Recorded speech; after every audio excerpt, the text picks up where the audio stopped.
स्वागत है आपका न्यूज 18 में। मैं हूं विशाल। चंडीगढ़ से इस वक्त बड़ी खबर है। गुरमीत राम रहीम ने लगाई पैरोल के लिए अर्जी। एक बार फिर हरियाणा सरकार ने लगाई अर्जी।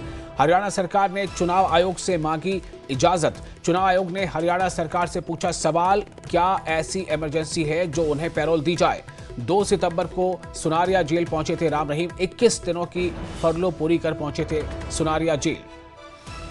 तो इस वक्त की बड़ी खबर आपको दे रहे हैं। चंडीगढ़ से बड़ी खबर आ रही है। गुरमीत राम रहीम ने लगाई पैरोल के लिए अर्जी। गुरमीत राम रहीम ने पैरोल के लिए अर्जी लगाई है। एक बार फिर हरियाणा सरकार से लगाई अर्जी। हरियाणा सरकार ने चुनाव आयोग से मांगी अनुमति।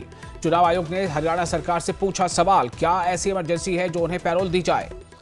आपको बता दें कि 2 सितंबर को सुनारिया जेल पहुंचे थे राम रहीम। 21 दिन की फरलो पूरी कर वो जेल वापस पहुंचे थे।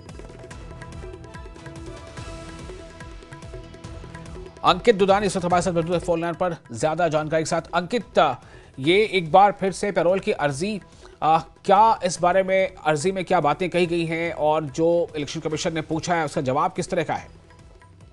बिल्कुल, एक बार फिर से गुरमीत राम रहीम जो सुनारिया जेल में बंद है उनकी ओर से एक बार पैरोल की अर्जी दी गई है और 20 दिन की पैरोल मांगी गई है। हालांकि जो अभी फरलो है 21 दिन की, वो अभी खत्म हुई थी। 2 सितंबर को फरलो खत्म हुई है। हाँ। लेकिन वो अभी फिर से एक बार मांगी गई है क्योंकि अक्सर ये देखने में आया है कि जब जब भी कोई चुनाव होता है तो वो पैरोल पर, फरलो पर बाहर आते रहे हैं और अब एक बार फिर से मांगी गई है पैरोल। तो कहीं ना कहीं क्योंकि आचार संहिता लगी हुई है और आचार संहिता लगी हुई है इसलिए वो जो सरकार ने पैरोल की जो अर्जी है वो चुनाव आयोग को भेजी है और चुनाव आयोग के पास एक क्लोज है कि अगर किसी कैदी को इस आचार संहिता के दौरान पैरोल या फरलो दी जाती है तो उसका कारण पूछा जाता है कि क्या ऐसी इमरजेंसी सिचुएशन है जिसके अंदर उनको पैरोल या फरलो दी जाए। तो वही चुनाव आयोग की तरफ से अब सरकार से पूछा गया है। सरकार को अभी जवाब देना बाकी है।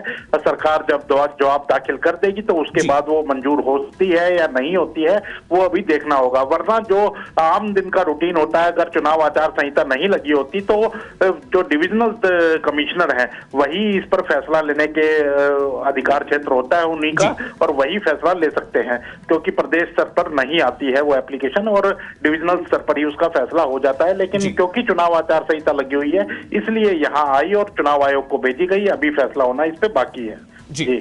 तो अंकित, आपने जैसा बताया कि ऐसा देखा गया है माजी में कि जब जब कोई चुनाव हो रहा होता है तो वो आमतौर से जो है वो फरलो उन्हें मिलता है या वो बाहर आते हैं। तो इसको चुनाव से आखिर क्यों लिंक किया जा रहा है? बिल्कुल, कोई ऐसा एक देखने में आया है क्योंकि जब चुनाव होता है तो उसके आसपास कहीं ना कहीं पैरोल फरलो मिलती हुई नजर आती है। तो लगातार जो दूसरी राजनीतिक पार्टियों के जो नेता हैं वो लगातार यही आरोप लगाते हैं भारतीय जनता पार्टी पर कि चुनावी फायदा लेने के लिए, क्योंकि गुरमीत राम रहीम का जो एक फॉलोवर्स कहें तो वो कहीं लाखों में फॉलोवर्स हैं और वो 2014 की बात करें तो चुनाव को की दिशा और दशा तय करते हैं वो जो फॉलोवर्स हैं, क्योंकि उनके सबके भी वोट है। हरियाणा की बात करें, पंजाब की बात करें तो ये दोनों जो राज्य हैं इनके अंदर बड़े भारी फॉलोवर्स हैं और इसी तरह से अगर वो कोई इशारा करते हैं तो लगातार, जिस तरह से हमने पिछले चुनावों में भी देखा है कि लगातार ये वायरल होता है कि डेरे ने इसका समर्थन कर दिया है, डेरे ब्यास ने इसका समर्थन कर दिया, अलग अलग डेरों की बातें निकल करके सामने आती है। तो कहीं ना कहीं ये नेता आरोप भी लगाते हुए नजर आते हैं। लेकिन पैरोल जो है वो एक कैदी का अधिकार है और अभी इस साल की अगर बात करें तो राम रहीम की 20 दिन की पैरोल उनको मिल सकती है। जो कानूनन है, जो अधिकार है उनका कि 20 दिन की पैरोल अभी बाकी है और वो उनको दी जा सकती है दिसंबर से पहले पहले। तो इसीलिए एक बार दोबारा से अप्लाई किया गया है। अब चुनाव आयोग को फैसला करना है कि उनको पैरोल दी जाती है या नहीं दी जाती है। चलिए, बहुत शुक्रिया आपका तमाम जानकारी के लिए। तो अंकित दुदानी हमें इसके बारे में डिटेल बता रहे थे। अब देखना होगा कि आगे इस पर क्या कार्रवाई होती है।